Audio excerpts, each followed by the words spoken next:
my district is still here. I lived in my office in Washington. Yes, people ask me that. Was that true? You actually had an air mattress and a sleeping bag and you lived in your office? I did. Sue did too. Visited me once a month. She came for a week. But that reminded us that our home was not Washington. It was back here in the 7th District. It was also efficient. A lot cheaper that way and very comfortable for me. But we need your support. So if you could contribute, we've had contributions as low as limited as a quarter and as high as $9,600. That's the maximum that a couple can give me. So I'll take either. Because where the money is, there your heart will be too. And you'll support us, and that will help us a lot. We have to spend some significant dollars on a primary campaign that Mark Schauer doesn't have to spend. So we'll need to replenish what we've spent come August 3rd. We'll have to get going again for the November election. But I've always said it takes more money to hide a bad record than it takes to run a good record. And I think this time around my record will look pretty good compared to 98, 96% with Pelosi and Obama. So, anyway, thank you. Okay. Question here? You said that there was some polling out there showing that you were ahead. How come? Was there a reason why we're not hearing that on the news? Because I haven't heard that.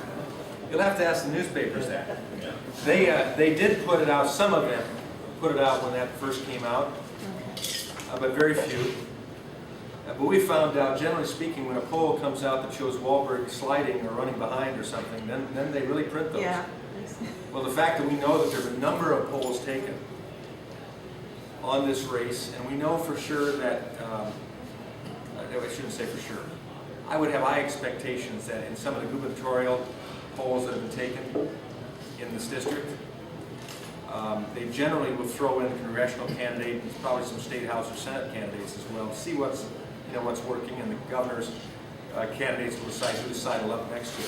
Well, I've been called and asked of the 3 candidates that are running, and you're on the Republican side. Well, it's interesting, none have been released. No? Except ours. And so I think that probably means that ours is still pretty much spot on. Good. And we're leading Mark by 10 points, I said. We're leading all of our primary opponents by at least 40.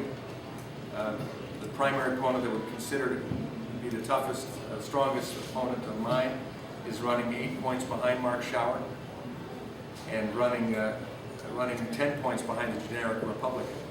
That question says, if the election were held today, would you be more likely to vote for the Republican congressional candidate or the Democrat congressional candidate? I lead the Republican generic by 5 points. And that opponent, whose name I will not mention, you've got to find out yourself, is trailing the generic by 10 points.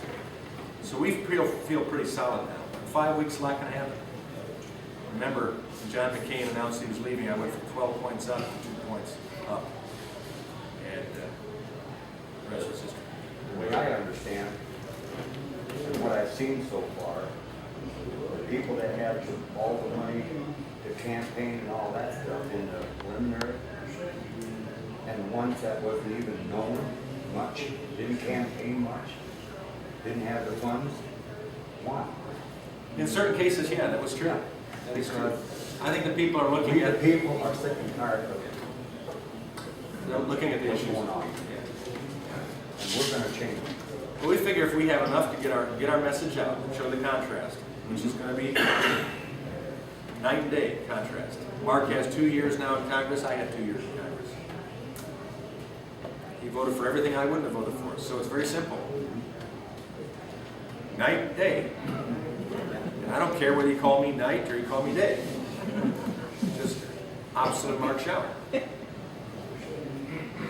And I believe I've stood with the taxpayer,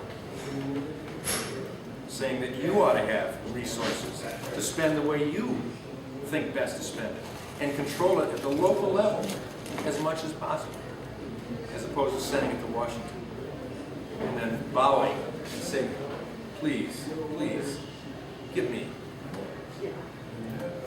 We are not servants and slaves as citizens. Our government should be our servant. Well, again, I'll say thank you.